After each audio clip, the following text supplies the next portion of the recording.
Hey guys, welcome back to my channel. If you want to see how I achieved this look on my client Zamia, continue to watch.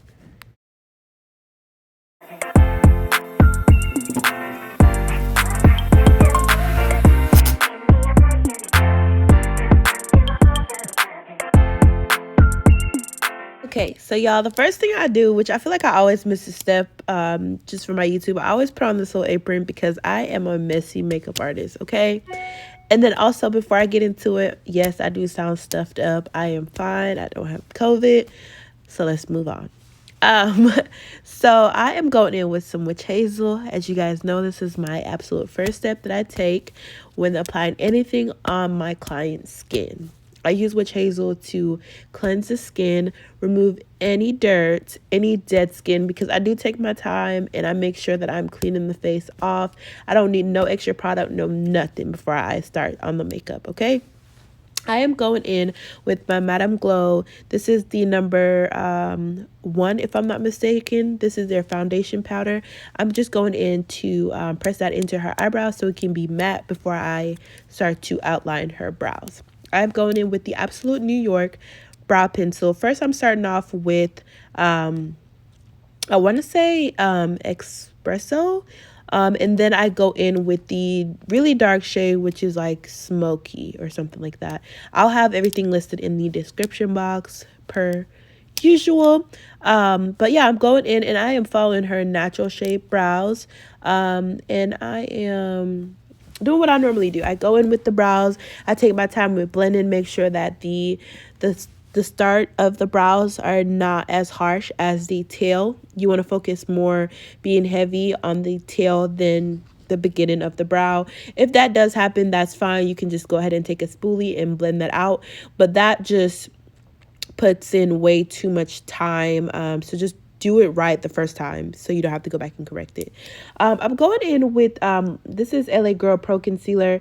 I know I mixed Suede and Fawn, if I'm not mistaken, on the bottom, and then I use like Beautiful Bronze on top. That I don't have in my notebook, so I apologize.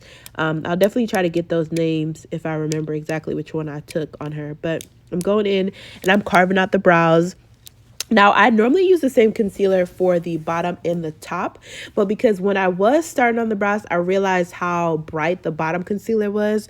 So I was like, you know what, let me just go ahead and get a dark concealer for the top of the brows so I can spend less time trying to blend that and make sure that it's easily blend through the foundation. And so that helps with also reducing time as well. I'm starting off with blending the top of the brow because it is a darker concealer shade, and I don't want, you're going to defeat the purpose if you're using the you're blending out the lighter concealer before you do the darker, because then you're just going to transfer that lighter concealer to the top. So I'm starting off with blending the bottom, and then I am going in and I am blending the I'm started off with blending the top, and then I'm going in and blending out the bottom with the lighter foundation. And you'll see where I use the brush and I like rub it on my hand, just because sometimes I might feel like I have too much concealer. So instead of spreading that out and consistently blending it, I do just go back and forth on my hand so it can take off that extra product. And I think this video is going to just also help you guys about just some of the like stuff that I do to reduce time. So far, I'm giving you an example on what I do to normally reduce time. I'm not the fastest when it comes to doing makeup because I honestly feel like it's not something to rush. And it has to be something that you're comfortable with and, you know, comfortable with that client's face as well. It just all depends. I'm going back in with the darker shade for the brow pencil just because I felt like with blending out the upper portion of her brows I did lose that defined line. Then I'm going in with this is the Benefit Cosmetics brow gel, their clear brow gel. I allow that to sit before I go in with the spoolie and just brush that brow upwards, and that just allows to have the natural hair stand out more, and then look more natural, of course. Then I'm going in with the P. Louise base. This is in the Rumor 4, if I'm not mistaken. And I'm going in with that. It's honestly, it doesn't really, I don't really care about the actual shade of the base that I put on. I just know that I have all these different colors. So if one matches a darker skin complexion or considered to be light on a darker skin complexion, that's the one I'm going to use. My favorite shade is normally 3, I'm not going to lie, but I'm trying to use all the shades that I ordered previously. So that's why it really doesn't matter, because at the end of the day, you're going to add shadow onto the eyes. And as long as you know how to blend your shadows to where, you know, there's not like a cast of, you know, lighter concealer, then you're good. I'm going in with the Zulu Palette from Juvia's Place, and I am literally patting this shade into her skin. I will go in between with blending, but I don't focus on blending as of yet. This is just how I feel works best, especially if I'm using the P. Louise base. And also Juvia's Place, I just like to pat their shadows on because they're so pigmented. There's not really that much fallout, so you don't have to stress about the fallout, because Juvia's Place is really good without their products being a fallout on the actual eyes. But I will say be careful of how much you do add on, because at some point it can get patchy if you apply too much shadow in one spot. It will get patchy and it will be very difficult to fix. That's going to take away time where you have to apply base again to add over that shade, and just avoid that situation in general. So I've been doing this for a while, so I know what my limit is, especially working with Juvia's Place palettes. So I know this, okay? I'm honestly only using 2 shades for the main look. Like I'm not even like I wouldn't even consider this would be the transition and also the brow bone, like the lower brow bone. But when it comes to the higher part of the closer to the brow bone, I do try to blend out that shade so it look little bit less intensive. So yeah, and then I'm gonna go in with, this is the Chocolates by Juvia's Place as well, and that is just a darker shade that I'm mixing those 2, and you guys see where I showed you the palette so you can get a better understanding. But I am mixing just those 2 darker shades. I don't know what it is, like for my darker clients, I just love me a brown bronzy gold look. It's not that they can't come out of that box, but I just feel like it makes the skin look even more divine. So yeah, so I normally go for neutral, especially a lot of my clients, they do request neutral because they're not really into makeup like that, or they just trying to look like they beat but not doing too much. Okay, and not saying colors is doing too much, because you can use color for soft looks, but this is just like my go-to as far as my darker skin complexion and also what my clients prefer. I'm going in with the P. Louise base. This is in Rumor 1, and I am not doing a hard cut crease. I'm doing a really soft one. You see where I go back in and try to blend out the excess product and make sure that they're both looking similar. This is one of my go-to looks as far as, okay, you want to cut crease, but you don't want that time limit, okay? A sharp cut crease does take a longer time. So if you're like on a short crunch, like you're just trying to get stuff done, and the client requests a cut crease, if they did not strictly say, like, you know, I want a cut crease with glitter, like, or show you a picture, then, you know, this is also considered as a cut crease. It's just known to be a softer cut crease, which also, this is a look that I normally go for as far as weddings, just to give that blown out effect. Like, it's not too harsh. It could be considered soft because it's not that hard cut crease. So yeah, and it also reduces time because you don't have to focus on perfecting the lines now, or the shape. You do have to focus on perfecting, just making sure that the shapes for both eyes are kind of similar. But trust me, it's less time, and you get the same results. I'm not gonna lie, you get the same result. Then I'm gonna go in with the Juvia's Place Nomad palette, and I'm taking that tan shade. Let me just say this. I wish they would sell just pan shades, because I will buy a bunch of this tan shade right here. Because right now I'm debating on if I want to go buy a new palette just for one shade. You hear me? Oh my God. Look, this congestion needs to go. Because this is not cute. This is not cute. I can't express how I feel without sounding like I'm a 12-year-old. Anyways. But like I was saying, yes, I'm really in love with this shade. As far as soft, I always run for this shade. And when I tell you, Juvia's Place, when it comes to their shadows are known to have good packing shades. And when I say packing shades, I mean like, you know, pat, like shades that you pat onto the eyelids. Just know how much to apply. You don't want to apply too much because you don't want it to be cakey and patchy, like I said. And it's always best to use a flat, fluffy kind of brush, because that's beneficial as well. Then I'm going in, y'all. I'm about to show you. I have this pigment. It kind of reminds me of the J. La Rue pigment in white gold, or it does remind me. But I promise you guys, this is from a different company. But where this company messed up at was there was no name on this package. So it's like, it's hard for me to promote something that I really like if there's no proof of name or at name that I need to send you guys. So it's kind of pointless because then I'm teasing y'all. But if y'all want a shimmer like this to that similarity, the J. La Rue white gold pigment is really good. But like I said, that's not what I use today. And I'll show you guys that I'm not lying to y'all. Look, I didn't peel off nothing. This is how the package came. And I don't be keeping a track of all the packages I get. Anyways, I'm going in with some Duo Lash Glue. Y'all, I've been coming back to back with the glitter looks. I feel like it's just in style right now. So I'm going in with some Duo Lash Glue, and I'm going to go ahead and apply. This is Melissa's, Beauty by Melissa's glitter in the shade Honey. And I'm going to apply that in small portions and then build it up as I go.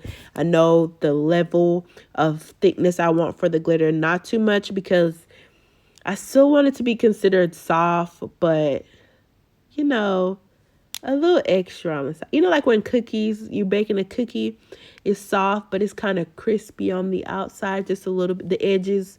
That's what I'm going for. I'm going for soft, but give you that, you know, I don't know, that wow effect. Because I like my cookies when they're crispy on the sides. Then I'm going back in with that same shimmer and just apply that on top, okay? The glue's already dry. At this point, the glitter is just going to be holding those flakes together, which then intensify the actual glitter itself. Like, you thinking this is just a glitter, but it's not. This is getting helped with the pigment, okay? And then I didn't want to do a liner because I feel like a liner is not really, like, soft. I feel like it is dramatic. Liners are dramatic, and the liners that I do are dramatic, and I just feel like it wouldn't have fit her face. So I just went in and smoked out close to the lash line with just the same brown colors that we used for the original when we first started the eyes. Then I'm going in. This is a just a wipe from Fort Ray, you know, ColourPop sister, and I'm just wiping off all that extra product. Like I said before, you want to make sure that the skin is clear of any glitter, any shimmers, just because you want to stop any issues that you might have in your foundation from occurring because you fail to take off that extra or unnecessary product. So then I'm going to go in with some Fourth Ray. This is their Papaya Face Milk. And recently I've actually been liking just applying the actual moisturizer, allowing that to sit for a few minutes. That does take away time from the actual service, because you just want to allow you know, that primer or that moisturizer to sink into the skin and keep it moisturized throughout the day. Just because you're going to apply makeup doesn't mean you have to absorb all that moisture. And then I'm going to go in. This is the Laura Mercier Pure Canvas, the illuminating one. And I'm applying that to her skin. Y'all, you know, my last video, I done used a different primer. It just wasn't here for me like it normally would. So I just went back to what I know works best for me. I don't know if I showed this, but I took a beauty blender and I pressed that. Yeah, I didn't show it. I pressed that primer into her skin.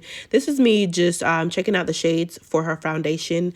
Some of you guys been asking me how I pick foundation shades for my client. Really quick, I use the Maybelline 368 and 356. Now, a few best advice that my best advice that I can give to you, because I'm not a pro. I mess up to this day. But I normally like to match my clients to their neck. So if their face is darker, I'm going to match that foundation to their neck. One, understand your foundation. If your foundation oxidized, if once you apply concealer, setting powder, anything, what color that shade's going to be. I've been using Maybelline for a really long time, for about 2 years now, since I've been taking clients. And I think that's why I'm so scared to get other products, because I'm so comfortable with my foundation. And it works for me every time, as far as just the quality that I'm trying to give. And, eventually I might move up and just, with everything, it's a learning process. So with me, my foundation, the reason why I understand, I feel like I do really good when it comes to matching my foundations. But like I said, I do get messed up. But that's because I'm comfortable with my foundation. I know, okay, if I apply these concealers, what my foundation is going to look like. And of course, it also helps to know your undertones. But I promise you, that's just one of the steps in taking when you're trying to understand people's skin tone. I didn't go to school for this, so I'm probably not the best to give advice as far as, because I wouldn't say undertones is as important, but then it is. But also knowing your foundation is good as well. That should be on your top 5 of how you're able to match your client's skin. And I've said this previously. I don't know if I said it in the video, but yeah, I use Maybelline Fit Me for all my clients. I also use Insta Bake foundation. That's my high end. It's just 30 something bucks, but that's considered my high end foundation. And Maybelline is my affordable foundation. And not just because something is affordable doesn't mean that it's not good, because as you can see, the quality that I'm giving here is so much so bougie.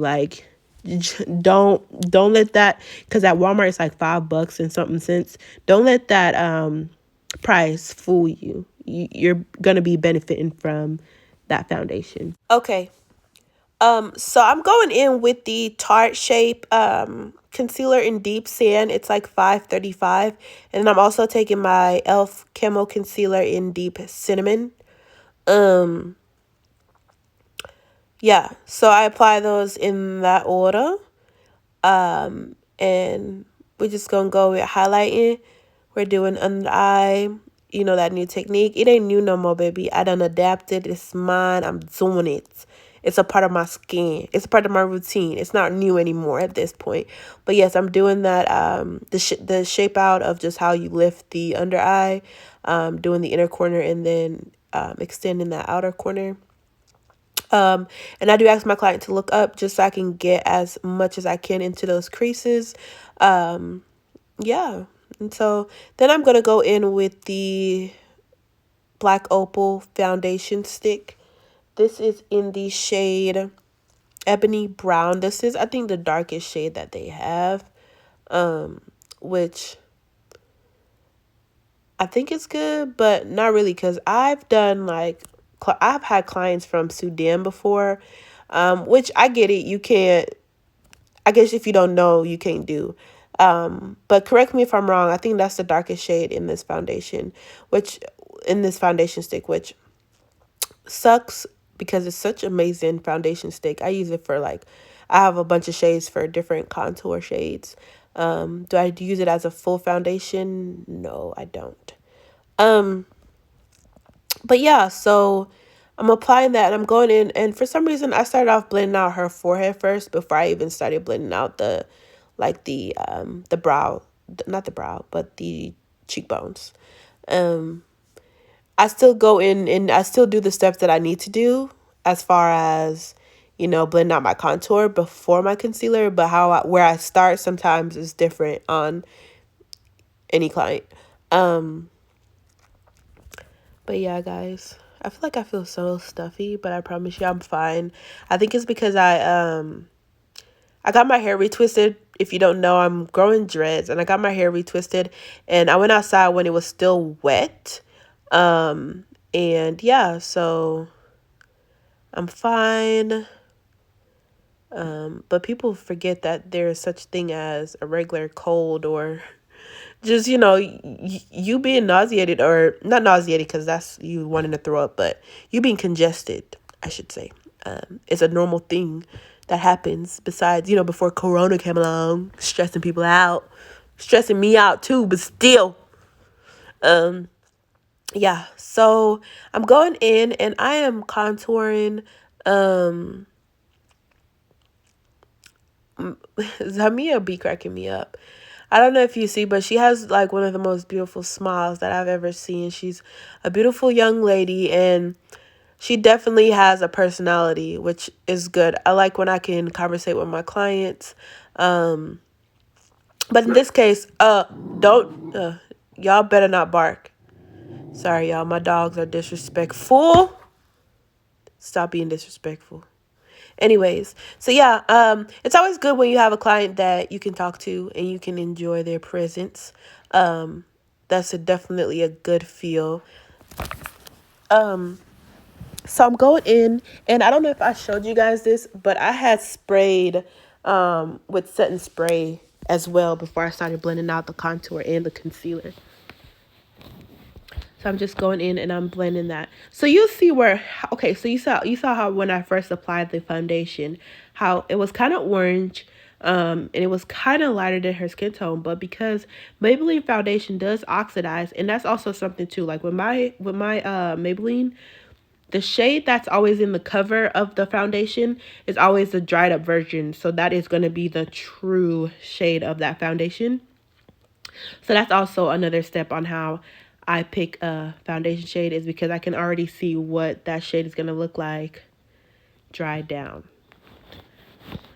Now, if you run out of that shade and you have to use a new bottle, baby, well, that's going to be a learning curve for you, but you'll get there. Especially, like I said, the more you use that type of foundation, you get comfortable with it.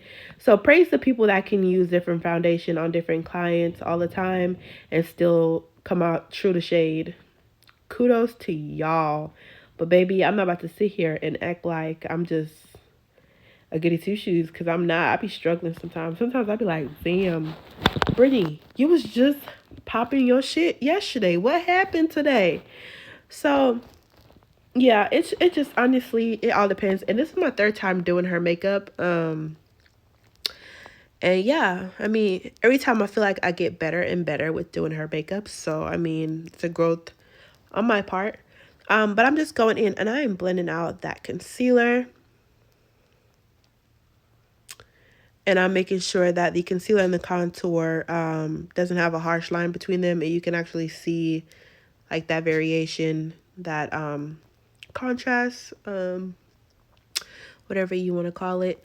But I do take my time with blending out the concealer, especially with using e.l.f. It is thick and it dries down super fast. But with the assistance from Tarte, honey, it gets the job done. It gets the job done, okay? And so I'm loving how it's looking so far. But let me know if you're continue to watch this. Please make sure you like, subscribe, and comment. Let me know in the comments like what kind of like muse or clients y'all want to see. Let me know some stuff that y'all struggle with, and if I'm able to, if I have a fix for it, I'll definitely share it. Like, I'm not one of them people that just be grabbing all the information and keeping it to myself. We all can win, and shouldn't be nothing wrong with that. Shouldn't. But I'm going in with the Madame Glow foundation powder. Now I've seen all over social media, Fenty Beauty came out with some. I might try it. I might, but listen. Oof. I'm gonna try it. It's crazy because I haven't been getting like really any of Fenty's product. Like, I was really into their lip gloss. And then I had like one of their highlight. But that's pretty much it, because I got their foundation one, the matte one, and it was just I have dry skin, and that foundation didn't work for me at all. And ever since then, it just turned me off from Fenty. I love Rihanna, don't get me, I love me some Rihanna, but I need to try their products again.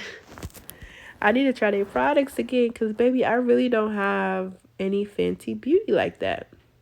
Now, I did go a little bit too heavy on the setting powder.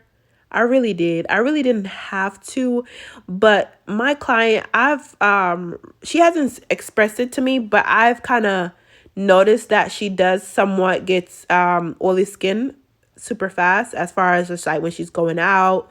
She doesn't have any creases or anything, but you can tell when you can tell, because if you could tell through an Instagram, like a Snapchat filter, you can tell that the foundation might be moist, or the finishing look is wearing off, because you know she might be sweating. Granted, she probably went to parties and stuff like that, which is normal. Your makeup can't stay on forever, but I want to make sure that it stays on for as long as you want it to, baby.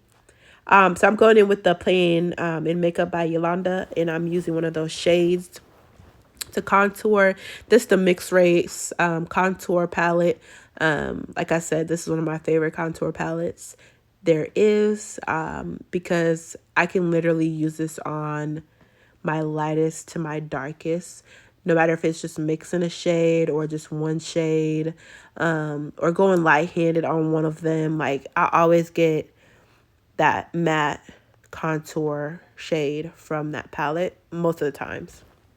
Then I'm going in and I am blending out just the outline that I did underneath her jawline of the translucent powder, before I get started on if I'm not mistaken, I already applied blush. I did apply blush. I'm just talking. The blush that I use is from ColourPop. It is a super sharp blush from ColourPop, and it's called Trio. Going in with the same shades. I did the under eye, and then I also added some more of that pigment just to intensify that inner corner. And then I'm going to use a pencil. I want to say it's from Laura Mercy. I don't remember where this pencil is from. I don't even have it right down in my notebook, and I'm too lazy to get up right about now. I'm so sorry. But it's technically a pencil that you can use to highlight underneath your eyes, like to carve out your brows. But I don't use it for that. I use concealer to do that, not a pencil. And so I just used it on the waterline to open up the eyes a little bit. That's a favorite of mine. I barely put any black liner underneath my client's waterline unless they request it, or it goes really good with the look, like a smoky look. But I'm definitely team white liner or cream liner, anything to open up the eyes, to accentuate the eyes. I'm here for it, baby. I'm here for it. No matter what your skin tone is, we can use white, we can use cream, we can use anything but black underneath on that waterline. This is the crayon case on a roll highlight, and I'm just going in highlighting the brow bone, touching up the inner corner. I am also doing the nose, the cupid's bow, and the cheeks, the chin, and the forehead. I think going forward, I'm gonna lay off of doing the forehead. How much I do, like, I don't know, that's just a part of my routine. But I could see where at some point adding highlight on your forehead makes it look like your skin is a bit oily in pictures, I should say. Because, you know, people are known to have the highlight on your cheeks, your nose, and stuff like that. But I didn't apply that much because I'm trying to stray away from that. That's one of my things that I do. It's a must, but I'm definitely trying to stay away from that going forward. Right here, you see that I put lash glue on her eyes before applying the lash glue. Before applying the lashes, I put lash glue on her eyes, just close to her lash line. I already applied mascara, so I'm just going to pop them babies on. These are from AliExpress. think they were like $2. Most of my bundles that I buy is from AliExpress, and I do find some really good lashes on Amazon. I'll have the link in my description box of the lashes that I like from Amazon. And then yeah, girl, look at my baby dreads. They locking, they I don't know what got into me talking about I want some dreads. It's cute when they first get retwisted, but after a while, I'll be like, I'm about to put a wig on. Looking real bummy. I actually left my house with my baby locks a few days ago. And it wasn't like, I didn't feel like people were staring at me or nothing. Like, I was feeling myself, like, ooh, my dreads. And now I find myself, like, twirling them because I'm getting excited. But yeah, I'm just going in and blending out everything on her face, making sure everything is blended together. But one thing I do want to know, I do want to state, is that the concealer on the, I want to say the left eye could have been blended properly or better, but I failed to do so. Just so I'm gonna call out myself before anyone else does. I don't normally like that light of a, like, just above the brow bone, but also that's because I did use a lighter concealer than I would normally use, and I didn't focus a lot of time on blending that out, which was my fault. So then I'm gonna go in with what's this? This is the BFF4 from ColourPop, and then I'm gonna go into a lipstick from Beauty Marked, if I'm not mistaken, and it's called Asmara. And I'm applying that, and then I'm going to touch it up with some Juvia's Place gloss in the shade Barely There. Honestly, I was going to go for a nude shade, but I feel like I always do that on her. So I wanted to have somewhat of a pinkish nudish in there, but not like a strict tan nude. You know what I'm saying? I feel like that's like the go-to for my darker skin tones, but I just wanted to switch it up because, listen, the eye was already giving me bronzy gold, you know, like it was giving me that, and I just wanted to get the eyes to do, get the lips to do something different. So that was just in my opinion. And so I'll go back and forth with doing the outline again on the lips just to make sure that there is some type of a transition as far as the liner. Of course, now that you've added the gloss, you kind of lose the shade of the liquid lipstick, but that helps for the longevity of it all. If your gloss is gone, you probably still have some liquid lipstick on the bottom. 6 out of 10 times. But anyways, that is the finished look. I'm about to spray up her face. But if you like this video, y'all, go ahead, subscribe, comment, and let me know what you think. But yeah, I'm fixing the baby hair because listen, I'm just messy. But I was like, let me go ahead and just comb up these little baby brows real quick. And yeah, that is pretty much the final look. So I hope you guys enjoy this video. Thank you guys for all the support, the growth that I've been getting since I've been consistent. I really appreciate y'all. Love y'all, and see y'all in my next video. Bye. Okay, and another thing really quick, I'm gonna try my best to stop smacking after like every sentence. I see how annoying that can be, and I apologize. I am so sorry. Okay, bye guys.